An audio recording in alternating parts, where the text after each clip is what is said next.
May I have your attention, please? नमस्कार बच्चों, स्वागत है आपका। देखो, आज हम पढ़ने वाले हैं class 11 unit first some basic concept of chemistry. ठीक है, तो ये हो गया अपन के unit first some basic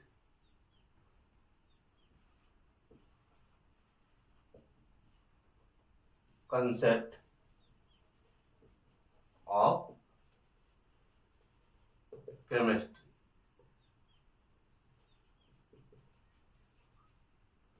sum basic concept of chemistry यानी कि रसायन विज्ञान की मूल अवधारणा। ठीक है, अब देखो, पाठ का नाम ही क्या है अपन के, some basic concept of chemistry, यानी कि अपन को किसकी मूल अवधारणा पढ़नी है, अपन के रसायन विज्ञान। ठीक है, रसायन विज्ञान सबसे पहले देखते हैं अपन कि भाई रसायन विज्ञान यानी कि केमिस्ट्री क्या चीज है।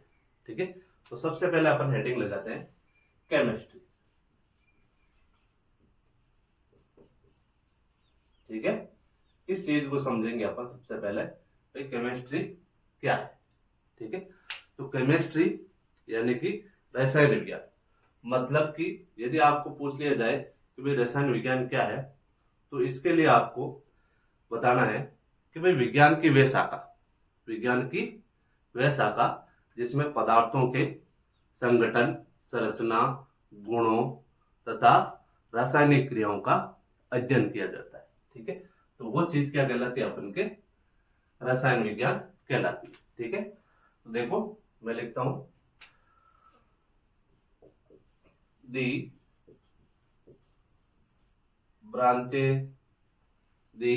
branches of science, the branches of science that studies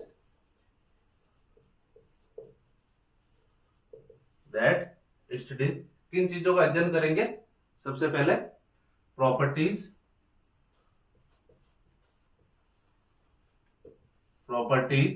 ठीक है, और स्ट्रक्चर्स,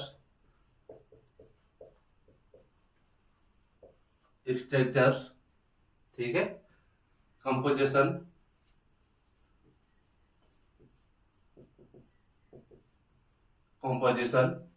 एंड केमिकल रिएक्शन।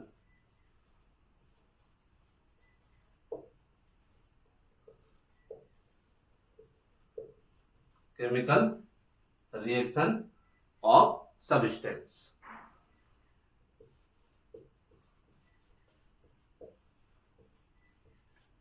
ठीक है, ये हो गई the branches of science that studies properties, structures, composition and chemical reaction of substance, यानी कि विज्ञान की वह शाखा जिसमें क्या होता है, पदार्थों के गुणों, संरचना, संगठन, रासायनिक अभिक्रिया, इन सब चीजों का क्या किया जाता है, अध्ययन किया जाता है। ठीक है, हिंदी में लिखना चाहो तो क्या रहेगी इसकी,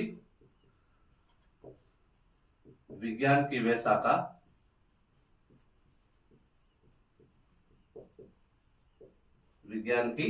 वह शाखा जिसमें पदार्थों के गुणों,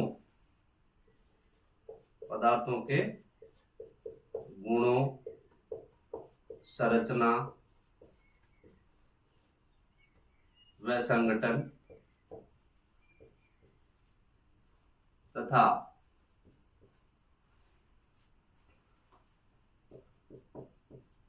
रासायनिक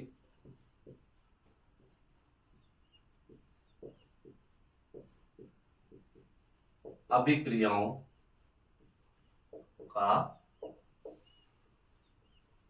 अध्ययन किया जाता है।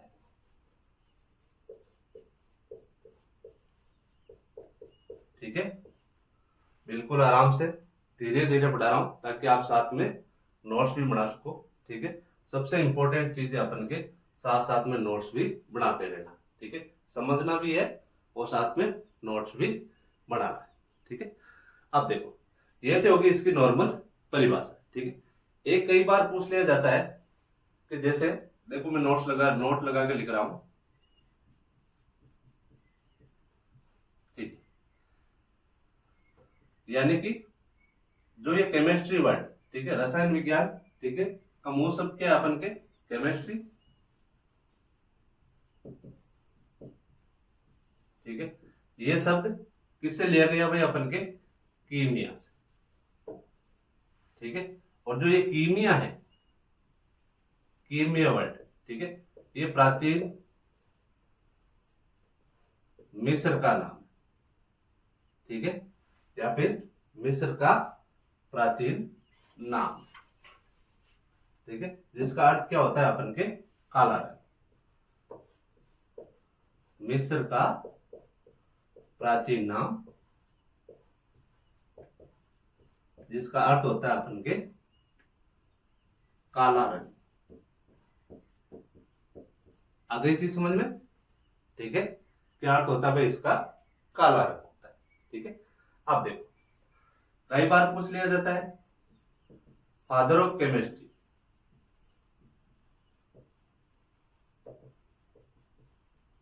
फादर ऑफ केमिस्ट्री किसको बोला जाता है भाई, लेवोइजर, ठीक है। और हिंदी में इसको बोला जाता है लेवोसियर, ठीक है। कई किताबों में लेवोसियर है और कई किताबों में क्या है, लेवासियर है, ठीक है। फिर आती है एक चीज और, कई बार जो पेपर सेटर ज्यादा होशियार होता है अपना आप में, ठीक है, वो पूछ लेता है अपन के ग्रैंडफादर,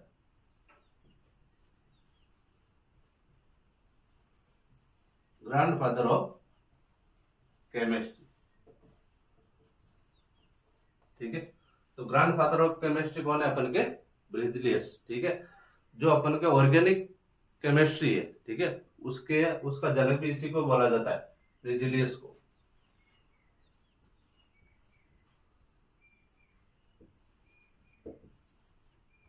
BERZELIES, ठीक है,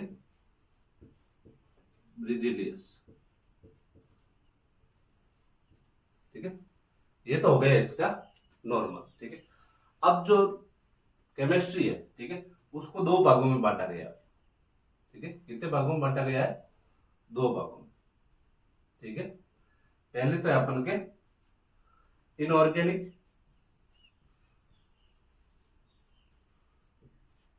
ठीक है, और दूसरी है अपन के ऑर्गेनिक,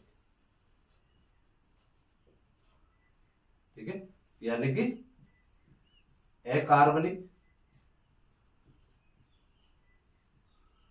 कार्बनिक और दूसरे अपन के कार्बनिक, ठीक है। दो भाग है अपन के रसायन विज्ञान के अंदर, इनऑर्गेनिक और ऑर्गेनिक, ठीक है। बिल्कुल जीरो लेवल से चल रहे अपन, ठीक है। पूरी की पूरी केमिस्ट्री आपको जीरो लेवल से पढ़ाई जाएगी, ठीक है। तो देखो इसका चाहो तो आप स्क्रीनशॉट ले लो, ठीक है। अब देखो नेक्स्ट टॉपिक पे बढ़ते हैं। नेक्स्ट टॉपिक है अपन के द्रव्य, पदार्थ, मैटर। तो नेक्स्ट हेडिंग लिखो आप मैटर, ठीक है, जिसको आप द्रव्य भी बोल सकते हो और पदार्थ भी बोल सकते हो, ठीक है। ये द्रव्य है भाई, द्रव और द्रव्य में फर्क है, ठीक है। द्रव तो लिक्विड पदार्थ हो जाएगा, ध्यान रखना इस चीज का, ठीक है। तो क्या है अपन के द्रव, ठीक है। अब इसका मतलब क्या होता है भाई, पदार्थ क्या चीज है, ठीक है। पदार्थ है अपन के कि भाई पदार्थ की यदि आपको परिभाषा पूछ ली जाए कि भाई पदार्थ क्या है, ठीक है, तो पदार्थ वह है जो कुछ स्थान घेरता हो, ठीक है। क्या, जो कुछ स्थान घेरता हो तथा जिसमें कुछ द्रव्यमान हो। पहली चीज स्थान घेरता हो और दूसरा जिसका क्या हो, द्रव्यमान हो, ठीक है, तथा जिसका अनुभव, किसका, एक तो स्थान का और दूसरा द्रव्यमान का, इन दोनों चीज का अनुभव अपनी इंद्रियों द्वारा किया जाए, ठीक है। इंद्रिय कौन सी है भाई, नाक, कान, ठीक है, 5 इंद्रिय होती है शरीर में, ठीक है, जिसको आप ज्ञानेंद्रिय भी बोलते हो, ठीक है। तो इन चीजों के द्वारा यदि अपन अनुभव कर सके तो वो चीज क्या होती है, अपन के पदार्थ होती है, ठीक है। तो देखो परिभाषा लिखे सबसे पहले इसकी, पदार्थ साथ साथ में लिखते रहो, अच्छा रहेगा आपके लिए। पदार्थ वह है जो, पदार्थ वह है जो कुछ स्थान घेरता है, कुछ स्थान घेरता है तथा जिसका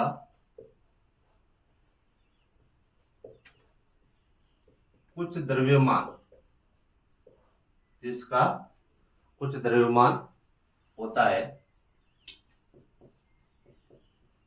जिसका कुछ द्रव्यमान होता है और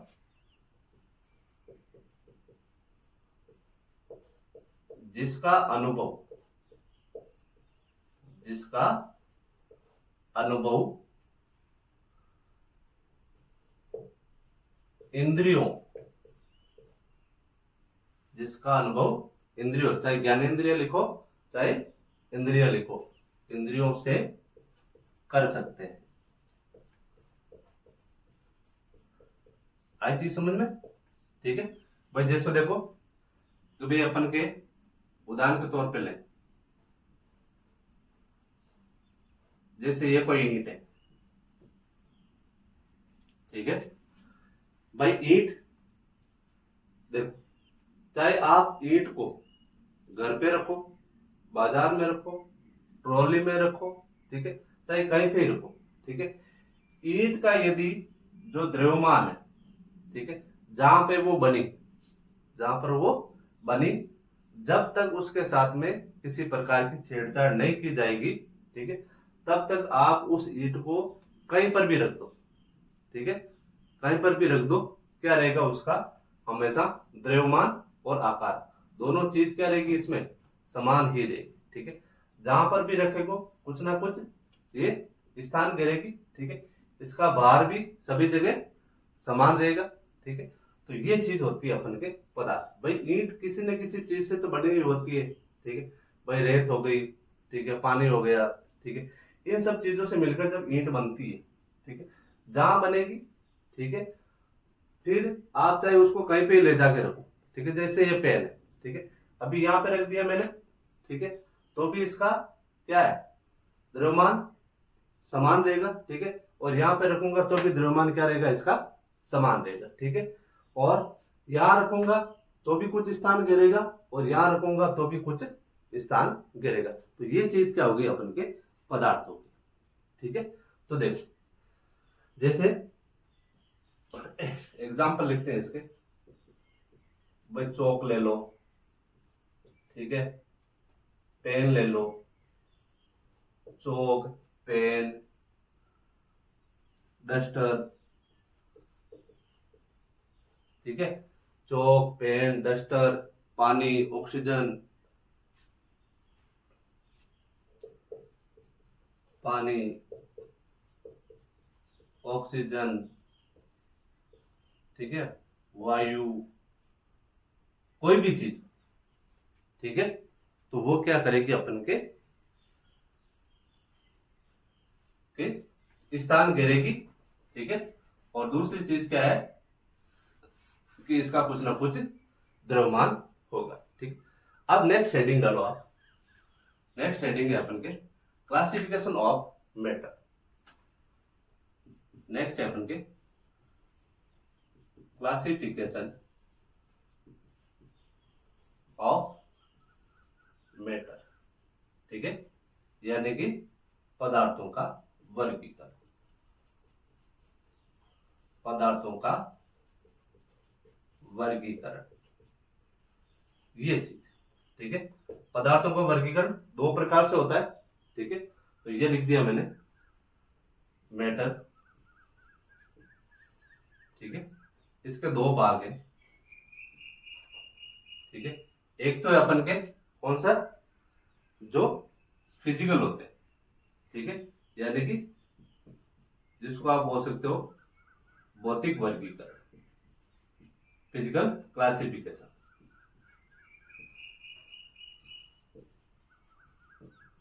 फिजिकल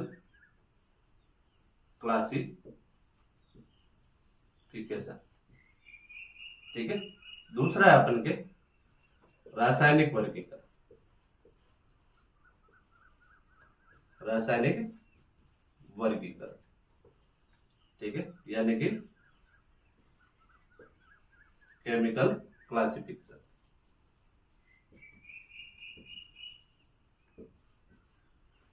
ठीक है, दो भाग रहेंगे, एक तो फिजिकल क्लासिफिकेशन और दूसरा रहेगा अपन के केमिकल क्लासिफिकेशन। ठीक है, तो अपन सबसे पहले पढ़ेंगे इसके बारे में, फिजिकल क्लासिफिकेशन के बारे में।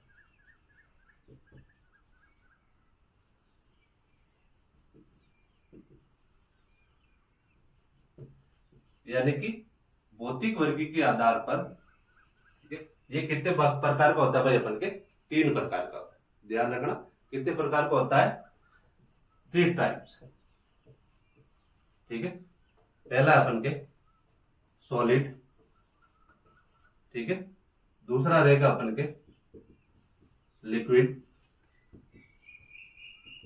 ठीक है, और तीसरा रहेगा अपन के गैस। ठीक है, यानी कि ठोस, द्रव और गैस, सॉलिड, लिक्विड और गैस। ठीक है, अब जैसे इसका साथ साथ में एग्जांपल भी लिख लें। ठीक है, तो ये हो गया सॉलिड का लकड़ी, ठीक है, लिक्विड का हो गया अपन के जल, ठीक है, और गैस का हो गया अपन के जो भी वायु के अंदर कोई सी भी, चाहे हाइड्रोजन, नाइट्रोजन, ऑक्सीजन, जो भी गैस है। ठीक है, तो ये हो गया अपन के फिजिकल क्लासिफिकेशन, यानी कि सॉलिड, लिक्विड और गैस। ठीक है, इसके बारे में अपन आगे चर्चा करेंगे। ठीक है, पहले अपन इसका क्लासिफिकेशन देखें। ठीक है, नेक्स्ट है अपन के नंबर 2। नंबर 2 पे कौन सा, अपन के केमिकल क्लासिफिकेशन।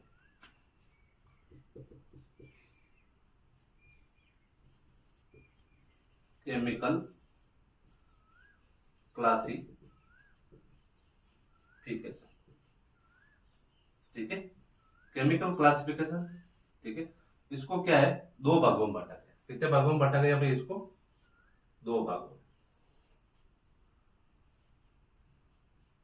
ठीक है, सब पॉइंट के ऊपर अपन क्या करेंगे, एक एक पॉइंट को लेकर इसके साथ में अपन चर्चा करेंगे। ठीक है, 2 भाग है। पहला था प्योर सबस्टेंस,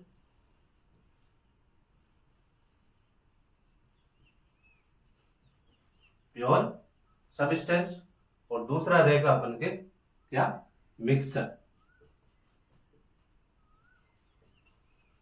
ठीक है, दूसरा रहेगा मिक्सर, MIXTUR। ठीक है, या फिर आप इसको ये भी बोल सकते हो भाई, ये तो प्योर है, दूसरा क्या हो जाएगा अपन के इम्प्योर सबस्टेंस।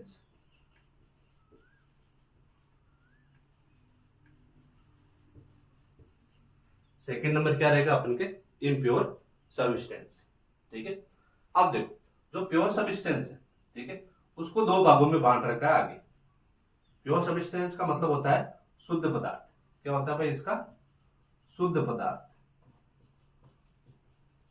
ठीक है, और मिक्सचर का आपको पता ही है क्या होता है भाई, अपन के मिश्रण। ठीक है, प्योर जो सबस्टेंस है उसको 2 भागों में बांटा गया आगे। ठीक है, पहला है अपन के एलिमेंट, ठीक है, एलिमेंट, और दूसरा भाग है अपन के कंपाउंड। ठीक है, और जो मिक्सर है उसको भी आगे 2 भागों में बांट रखा है। एक तो होमोजीनियस,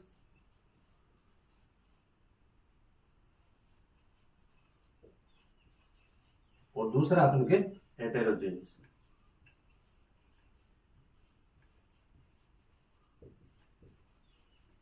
पहला कौन सा, अपन के होमोजेनियस, और दूसरा अपन के हेटेरोजेनियस।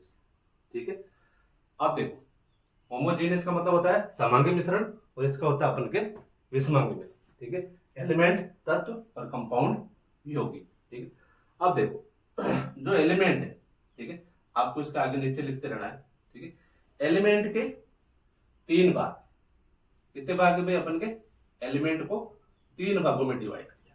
ठीक है, एक तो मेटल, ठीक है, दूसरा है अपन के नॉन मेटल, ठीक है, और तीसरा कौन सा रहेगा? अपन के मेटेलॉइड, METALLOIDS।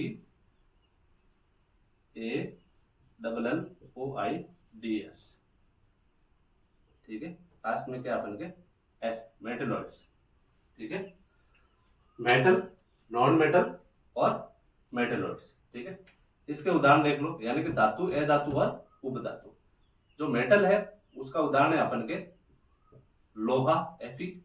ठीक है, नॉन मेटल है, ठीक है, अब नॉन मेटल की चाहे कोई सी भी गैस ले लो। ठीक है, ये ले लिया मैंने जैसे कार्बन। ठीक है, ये भी क्या रहेगा? अपन के नॉन मेटल में आएगा। ठीक है, और जो मेटेलॉइड है, ठीक है, उसका उदाहरण ले लिया मैंने Ge, यानी कि जर्मेनियम। ठीक, उसके बाद जो कंपाउंड है, ठीक है, कंपाउंड को भी आगे 2 भागों में बांट करता है। ठीक है, इसको मैं यहां लिख रहा हूं, कंपाउंड। ठीक है, 2 भाग है, एक तो ऑर्गेनिक और दूसरा है अपन के इनऑर्गेनिक। ठीक है, यानी कि कार्बनिक यौगिक और दूसरा अकार्बनिक यौगिक। ठीक है, यदि कार्बनिक यौगिक का उदाहरण लिखना चाहो तो ये लिख लो आप CH4। ठीक है, यानी कि मेथेन। और अकार्बनिक यौगिक का उदाहरण है अपन के जैसे NaCl ले लो या फिर H2O ले लो। ठीक है, ये सारे क्या अपन के इनऑर्गेनिक यौगिक। ठीक है, तो देखो अब अपन क्या करेंगे भाई, ये चीज तो अभी कि भाई अब देखो एक बार देख लेते हैं। मैटर द्रव्य पदार्थ, पदार्थ वह है जो कुछ स्थान घेरता है, जिसका कुछ द्रव्यमान होता है, जिसका अनुभव इंद्रियों से कर सकते हैं। वो चीज क्या होती है? अपन के पदार्थ होती है। एग्जाम्पल के लिए चौक, पेन, डस्टर, पानी, ऑक्सीजन, वायु, ये सारी चीजें होगी। ठीक है, फिर आता है अपन क्लासिफिकेशन ऑफ मैटर, यानी कि पदार्थों का वर्गीकरण। पदार्थों के वर्गीकरण में पदार्थ को 2 भागों में बांटा है, एक तो फिजिकल क्लासिफिकेशन और दूसरा केमिकल क्लासिफिकेशन, यानी कि भौतिक और रासायनिक वर्गीकरण। ठीक है, फिर अपन ने फिजिकल क्लासिफिकेशन लिया जिसको 3 भागों में बांटा, सॉलिड, लिक्विड और गैस। सॉलिड का लकड़ी, लिक्विड का जल और गैस का वायु उदाहरण। ठीक है, फिर आता अपन के केमिकल क्लासिफिकेशन। ठीक है, इसको 2 भागों में बांट रखा है, प्योर सब्सटेंस और मिक्सर। ठीक है, एलिमेंट और कंपाउंड किसके भाग है? अपन के प्योर सब्सटेंस के। ठीक है, और जो मिश्रण है उसका क्या? अपन के होमोजेनियस और हेटेरोजेनियस। ठीक है, फिर आता है अपन का जो एलिमेंट है उसको 3 भागों में बांटा है, मेटल, नॉन मेटल और मेटेलॉइड। ठीक है, और कंपाउंड को 2 भागों में बांट रखा है, ऑर्गेनिक और इनऑर्गेनिक। ठीक है, अब चाहो तो आप इसका स्क्रीनशॉट ले लो आप। ठीक है, नेक्स्ट टॉपिक पढ़ते हैं अपन अब। तो नेक्स्ट हेडिंग लगाते हैं अपन फिजिकल क्लासिफिकेशन। फिजिकल क्लासिफिकेशन यानी कि भौतिक वर्गीकरण। भौतिक वर्गीकरण के आधार पर अपन ने इसको कितने भागों में बांटा था? 3 भागों में। ठीक है, सबसे पहले अपन के सॉलिड। ठीक है, इसको अपन क्या बोलेंगे? ठोस। ठीक है, अब देखो ठोस क्या चीज होती है? ठीक है, ठोस ऐसे तो आप अनुभव करो। ठीक है, चाहे लोहे का टुकड़ा ले लो, चाहे बर्फ ले लो, चाहे ईंट ले लो, ठीक है, चाहे कांच ले लो। ठीक है, ये सारी चीजें क्या है? ठोस है। ठीक है, तो पहली चीज होती है इसकी ठोस की, इसका जो आकार होता है और जो आयतन होता है, ठीक है, वो हमेशा क्या रहेगा? इसका निश्चित रहेगा। ध्यान रखना, क्या चीज है? अपन के आकार और आयतन दोनों क्या रहेगा? इसका निश्चित रहेगा। ठीक है, चाहे आप पहले बताया था मैंने आपको, चाहे ईंट का टुकड़ा घर पे रखो, चाहे फैक्ट्री में रखो, चाहे अमेरिका ले जाकर रखो, ठीक है, सभी जगह ईंट का जो आकार है वो समान ही रहेगा। ठीक है, और जो उसका आयतन, जो कंपनी ने उसका आयतन बनाया, चाहे 2 किलोग्राम की है चाहे 3 किलोग्राम की, ठीक है। आप उसको कहीं पे ले जाके रखोगे, ठीक है, तो जो उसका आयतन है वो भी क्या रहेगा, उसका समान ही रहेगा, ठीक है। तो पहली चीज क्या हो गई, इसका जो आकार है वो आयतन दोनों क्या रहते हैं, हमेशा निश्चित रहते हैं। आकार व आयतन दोनों निश्चित रहेंगे, ठीक है। नेक्स्ट है अपन के जो इसके कण होते हैं, इसके ठोस के कण, ठीक है, वो क्या होते हैं, बहुत पास पास होते हैं, बहुत पास पास होते हैं, ठीक है। जो अंतरा आणविक जो अवकाश होता है इसके अंदर, आप उसको अंतरा परमाणविक अवकाश भी बोल सकते हो और अंतरा आणविक अवकाश भी बोल सकते हो, ठीक है। तो देखो अपन पहले हरफकारी से सीखते हैं। जैसे ये कोई ईंट है, ठीक है, तो देखो इसमें क्या होता है कि जो कण होते हैं ना, ठीक है, बिल्कुल पास में, ठीक है, एक दूसरे से जुड़े हुए रहेंगे इस प्रकार, ठीक है। तो जो इनके कणों के बीच में जो अवकाश होता है, ठीक है, वो बिल्कुल ही कम होता है। ध्यान रखना, इनके बीच में जो अवकाश होता है वो बिल्कुल क्या होता है, अपन के कम होता है, ठीक है। चाहो तो आप लिख लो अंतरा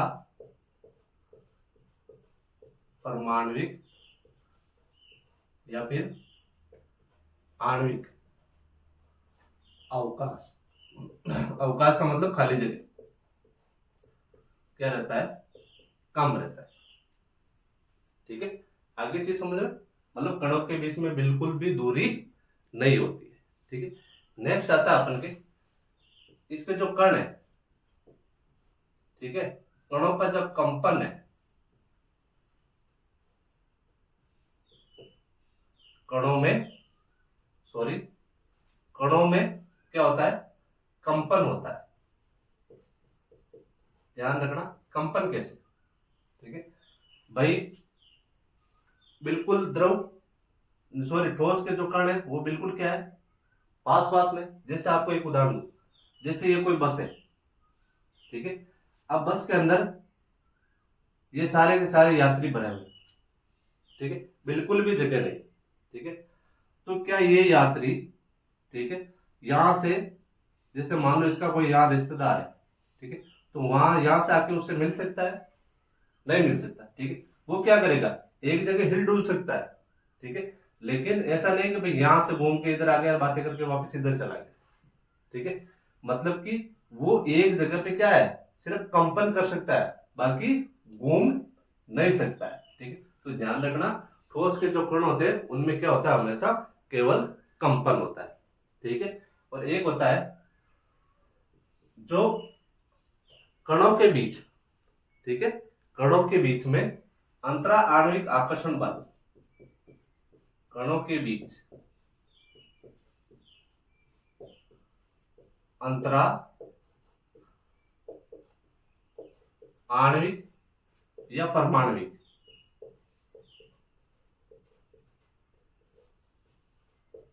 आकर्षण बल हमेशा क्या रहेगा, अधिक रहेगा। भाई जितना आकर्षण अधिक रहेगा उतना ही क्या होगा, वो मजबूती से जुड़ा हुआ रहेगा, ठीक है। तो ये चीजें अपन के कि भाई कणों के बीच में अंतरा आणविक या परमाणुविक आकर्षण बल क्या होता है, अधिक होता है। मतलब दोनों जैसे दो कण है, ठीक है, तो इनके बीच में आकर्षण बल क्या रहेगा, अधिक रहेगा, तभी तो ये ज्यादा जुड़े हुए रहेंगे, ठीक है। ये चीज है, ठीक है। आप देखो जैसे इसके एग्जाम्पल लेते हैं, एग्जाम्पल ले लिया अपन ने, लकड़ी ले लिया, ठीक है, या फिर बर्फ ले लिया, लकड़ी बर्फ, या ईंट ले लो, ईंट हो गया, कांच हो गया, ठीक है। तो ये सारी चीजें क्या है, अपन के ठोस चीजें, ठीक है। आ गई बिल्कुल सरल भाषा में, और साथ साथ में फेयर नोट्स भी बनाते रहना, ठीक है। अब देखो नेक्स्ट है अपन के लिक्विड, नंबर 2,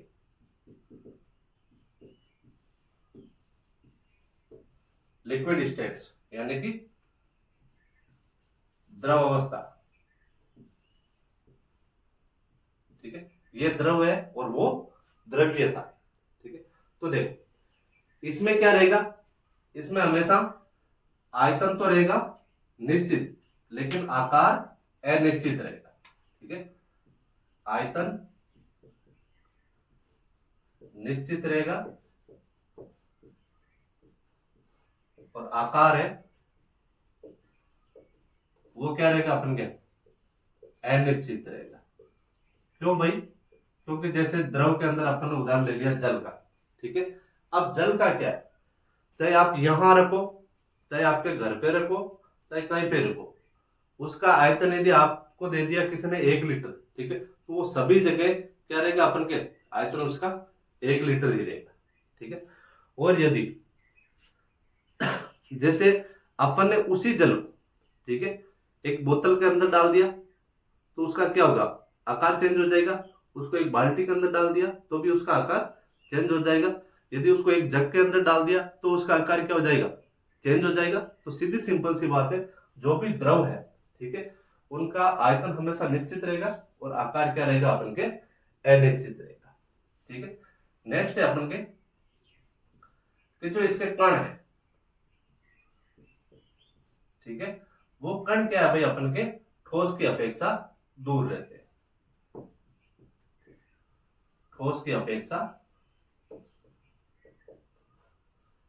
दूर रहते हैं। ठीक है, यानी कि अंतरा परमाणुविक या आणविक अवकाश उसमें क्या होता है, थोड़ा अधिक होता है। किससे? ठोस से। ठीक है, और नेक्स्ट चीज है कि जो कण होते हैं, ठीक है, अपनी सीमा में, अपनी सीमा में स्वतंत्र घूम सकते हैं। स्वतंत्र घूम सकते हैं। ठीक है, क्या रहेगा, सीमा में स्वतंत्र घूम सकते हैं। क्यों? क्योंकि उनके कणों के बीच में क्या होती है, थोड़ी थोड़ी दूरी होती है। जब दूरी रहेगा तो वो क्या होता है, जैसे आपको ये मैंने जग ले लिया, ठीक है, जग के अंदर मैंने जल भर दिया, ठीक है, इसके अंदर मैंने क्या डाल दिया, जल डाल दिया। ठीक है, तो जो जल के कण है अपनी सीमा, मतलब जो आप जो उसकी सीमा बांध रखी है, ठीक है, उस सीमा में तो वो क्या है भाई, इधर उधर गति कर ही सकता है। ठीक है, तो जो कण होते हैं उनके बीच में जो अंतराल परमाणुविक अवकाश ठोस की अपेक्षा अधिक होने के कारण वो क्या करते हैं, अपनी सीमा में गति करते हैं। ठीक है, नेक्स्ट है अपन के जो आकर्षण होता है, ठीक है, वो क्या रहेगा अपन के ठोस की अपेक्षा कम रहेगा। ध्यान रखना, ठोस की अपेक्षा क्या रहेगा, कम रहेगा। ठीक है, अब जैसे इसके उदाहरण लेते हैं अपन। उदाहरण में पहली चीज आ गई अपन के जल आ गया, ठीक है, एल्कोहल आ गया,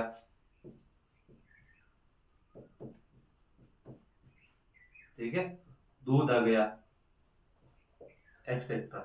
ठीक है, तो ये सारी चीजें क्या अपन के द्रव के। ठीक है, नेक्स्ट हेडिंग लगाते हैं अपन नंबर 3। नंबर 3 अपन के गैस। ठीक है, गैसेस स्टेट्स यानी कि गैसीय अवस्था। ठीक है, अब देखो गैस में क्या रहेगा भाई, गैस में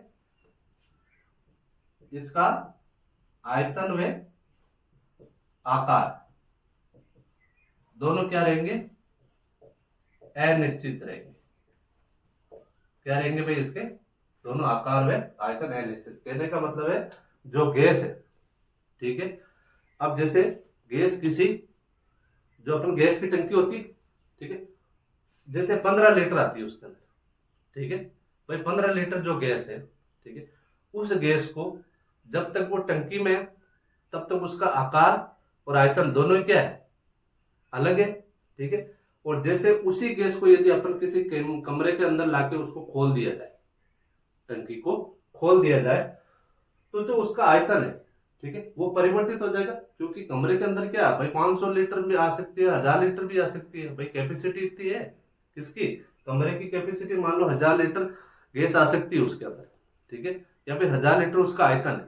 ठीक है, तो वो गैस क्या है कि उस पूरे 1000 लीटर वातावरण के अंदर क्या हो जाएगी, फैल जाएगी।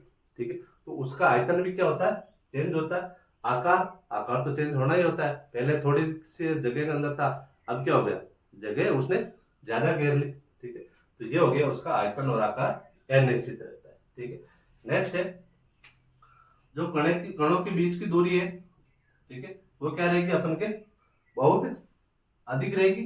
तो ये हो गया अपन के सबसे अधिक दूरी।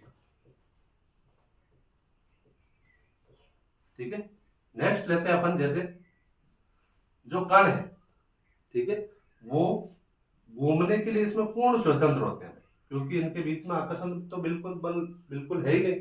ठीक है, और जो इनके अवकाश है अंतराण्विक या परमाणु अवकाश, उनके बीच में भी क्या है, दूरी बहुत अधिक है। ठीक है, तो ये क्या है अपन के पूर्ण रूप से स्वतंत्र घूम सकते हैं, पूर्ण रूप से स्वतंत्र होते हैं। ध्यान रखना, क्या होते हैं, पूर्ण रूप से स्वतंत्र होते हैं। ठीक है, और जो इनके बीच में आकर्षण होता है, ठीक है, वो क्या रहेगा अपन के नगण्य रहेगा। आकर्षण नगण्य यानी कि ना के बराबर इसके अंदर आकर्षण रहेगा। ठीक है, अब इसके एग्जांपल लेते हैं अपन, जैसे एग्जांपल ले लिए, एग्जांपल के अंदर चाहे कोई सी भी गैस ले लो। ठीक है, ये ले लिया अपन ऑक्सीजन, नाइट्रोजन, ठीक है, जितनी भी वायु है अपन के, ठीक है, और भाई कोई सी भी गैस जो आपको याद, ठीक है, ये अपन के इसके उदाहरण है अपन के केस। ठीक है, अब एक चीज नोट्स लगा के लिखो आप, ठीक है, वो है कि दो नई अवस्था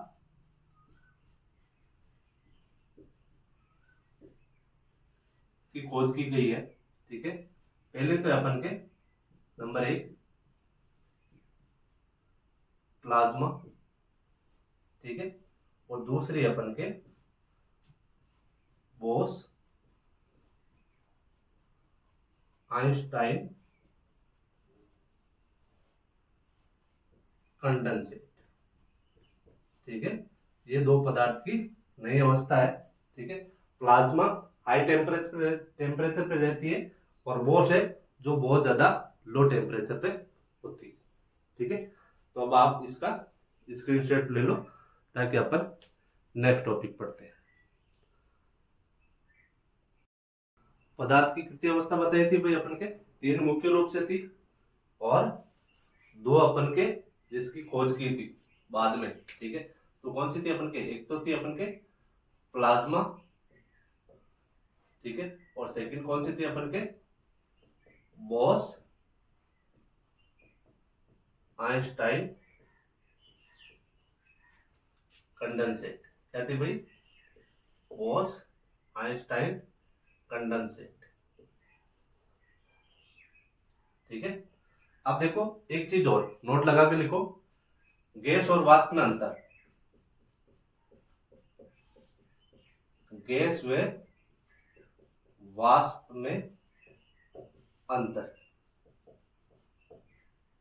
ठीक हो, देखो गैस और वाष्प में क्या अंतर होता है, जब कोई पदार्थ यदि साधारण ताप पर गैसीय अवस्था में हो, क्या रहेगा अपन के, साधारण ताप पर गैसीय अवस्था में हो, वो तो क्या होती है अपन के, गैस होती है। ठीक है, और यदि कोई पदार्थ साधारण ताप पर तो किसमें, द्रव अवस्था में, ठीक है, और जब उसको हाई टेम्परेचर दिया जाए, ठीक है, तो अधिक ताप पर वो किसमें चेंज हो जाएगी, अपन के गैसीय अवस्था में। ठीक है, तो वो चीज क्या रहती है, अपन के वाष्प रहती है। ध्यान रखना इस चीज की, गैस और वाष्प दोनों में अंतर है। ठीक है, पर नॉर्मल यदि टेम्परेचर पर कोई चीज गैसीय अवस्था में है, ठीक है, इसका मतलब वो क्या है, गैस है। और नॉर्मल अवस्था में यदि वो पदार्थ किसी अन्य रूप में है, पदार्थ किसी अन्य रूप में है, और जब उसको हाई टेम्परेचर दिया जाए और वो गैसीय अवस्था में आए, ठीक है, तो वो चीज क्या होती है, अपन के वाष्प होती है। ठीक है, तो आप इसको लिख सकते हो अगले। ठीक है, जब कोई पदार्थ, जब कोई पदार्थ, ठीक है, साधारण ताप पर, साधारण ताप पर गैसीय अवस्था, साधारण ताप पर गैसीय अवस्था में हो तो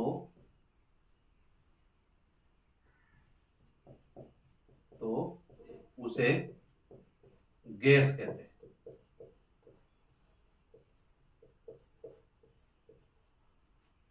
जबकि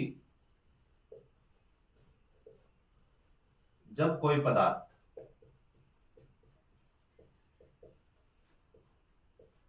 साधारण ताप पर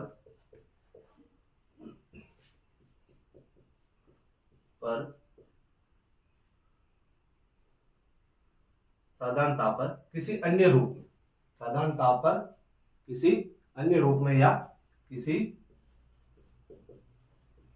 अन्य अवस्था में हो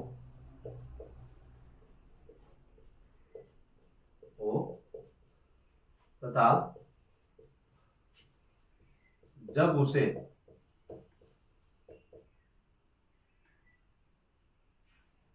अधिक ताप दिया जाए, अधिक ताप दिया जाए तो गैसीय अवस्था में परिवर्तित हो जाता है, वाष्प कहलाता है। ठीक है, आगे चीज समझ में।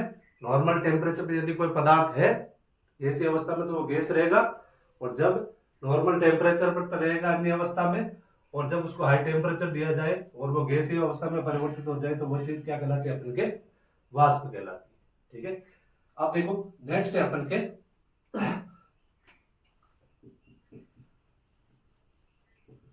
State change. ठीक है, यानी कि अवस्था परिवर्तन।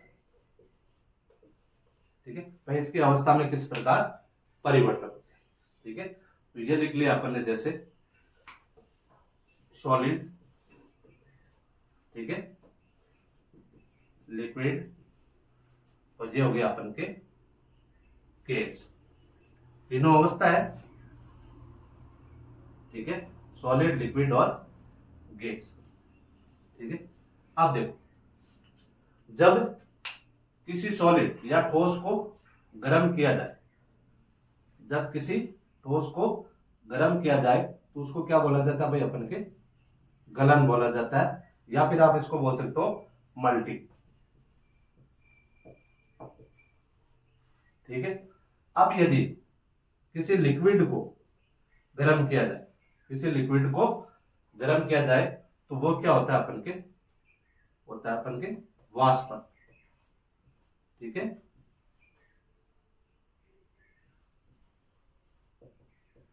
ये होता है अपन के वेपरेशन। ठीक है, अब देखो, यदि अपन के ठोस वो किस में चेंज हो? गैस में, तो उसको क्या बोला जाता है? ऊर्ध्वपातन। जैसे जो कपूर है, ठीक है, वो सॉलिड से किस में चेंज होता है? डायरेक्ट गैस में, और गैस से किस में चेंज होता है? अपन के सॉलिड के अंदर। ठीक है, तो इसको बोला जाता है अपन के सब्लिमेशन।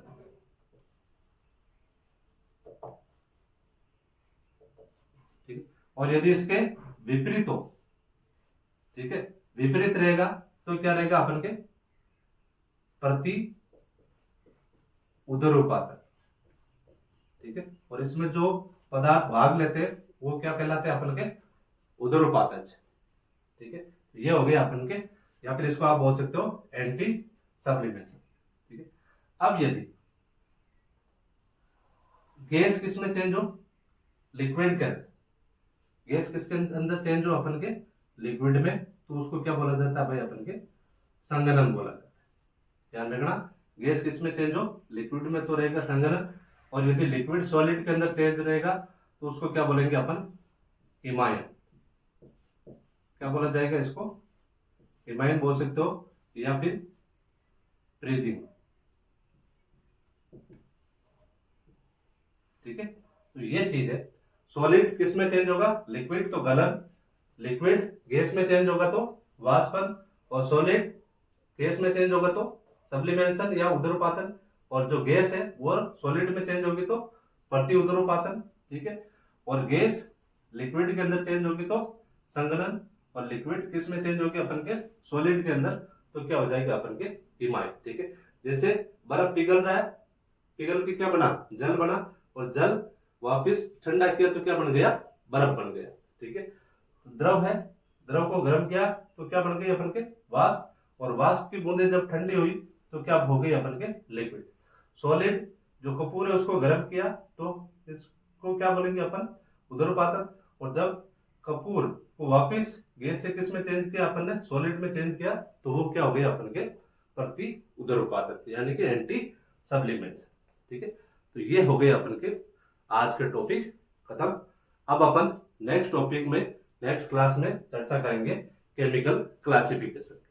ठीक है, तो नेक्स्ट क्लास में मिलते हैं।